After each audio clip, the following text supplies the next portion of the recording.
मैं अपेक्षा करता हूँ जनता से, जयपुर की जनता से, उनको अपना आशीर्वाद दें, इनको कामयाब करें, जिससे आने वाले वक्त में आपकी आवाज़ को जो पिछले 5 साल में कोई उठा नहीं पाया है। 24 MP थे इनके बीजेपी के, 24 किसे कहते हैं? डरते हुए बोलते हुए कहीं मोदी जी अमित शाह नाराज नहीं हो जाए। ऐसे मेंबर पार्लियामेंट क्या काम के? आज हम भारतीय लोकसभा चुनावों की ताजा स्थिति पर एक नजर डालेंगे। क्या नए चेहरे राजनीतिक समीकरणों को बदल पाएंगे? क्या अनुभवी नेताओं का जलवा बरकरार रहेगा? आइए जानते हैं। नमस्कार, आप देख रहे हैं एयर न्यूज।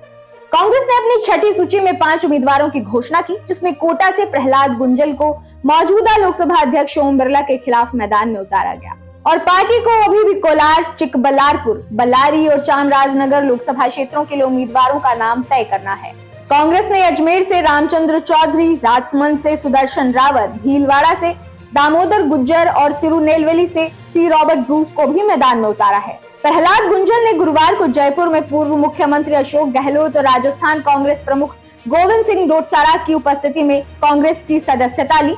इसके साथ कांग्रेस ने 7 चरणों वाले लोकसभा चुनावों के लिए कुल 190 उम्मीदवारों की घोषणा की है, जबकि भाजपा ने 402 उम्मीदवारों की घोषणा की।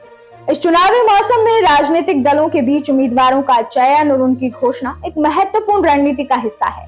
नए और पुराने चेहरों के बीच संघर्ष और विभिन्न क्षेत्रों में उनके प्रभाव का आंकलन चुनावी परिणामों पर गहरा प्रभाव डाल सकता है। आइए अब हम इन उम्मीदवारों के क्षेत्रीय प्रभाव और उनसे जुड़ी कुछ जानकारियों पर नजर डालते हैं।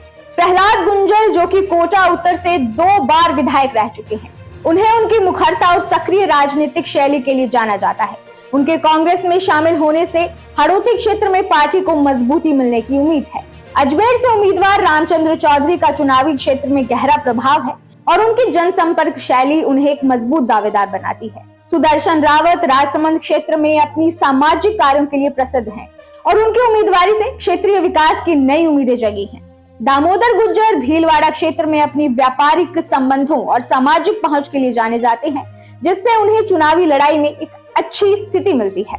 तिरुनेलवेली से उम्मीदवार सी रॉबर्ट ब्रूस अपनी शैक्षिक पहलुओं और सामुदायिक सेवा के लिए प्रतिष्ठित हैं, जिससे उन्हें शिक्षा और सामाजिक क्षेत्रों में विशेषज्ञता का लाभ मिलता है। इन उम्मीदवारों की घोषणा से न केवल उनके अपने क्षेत्रों में बल्कि राष्ट्रीय स्तर पर भी चुनावी चर्चा में एक नई गतिशीलता आई है। उनके व्यक्तिगत और राजनीतिक प्रोफाइल, उनके द्वारा किए गए कार्य और उनके वादे चुनावी परिणामों को प्रभावित करने की क्षमता रखते हैं। इन उम्मीदवारों का चयन और उनके क्षेत्रीय प्रभाव का विश्लेषण करते हुए हम ये देख सकते हैं कि राजनीतिक दलों ने विविधता और विशेषज्ञता को महत्व दिया है। इससे उनके चुनावी अभियान में गहराई और व्यापकता आती है और विभिन्न समुदाय और वर्गों के मतदाताओं को आकर्षित भी करती है। अगली वीडियो में हम इन उम्मीदवारों के चुनावी वादों, उनके पिछले कार्यों और उनके विजन का गहन विश्लेषण करेंगे। हम ये भी देखेंगे कि कैसे ये उम्मीदवार अपने क्षेत्रों के विकास और जनता की आकांक्षाओं को पूरा करने के लिए काम कर सकते हैं। इसी के साथ आपसे लेते हैं विदा। अगर आपको ये वीडियो पसंद आया हो तो कृपया लाइक और सब्सक्राइब करें और अपने विचार हमें कमेंट सेक्शन में जरूर बताएं। नमस्कार, आप देख रहे थे एयर न्यूज।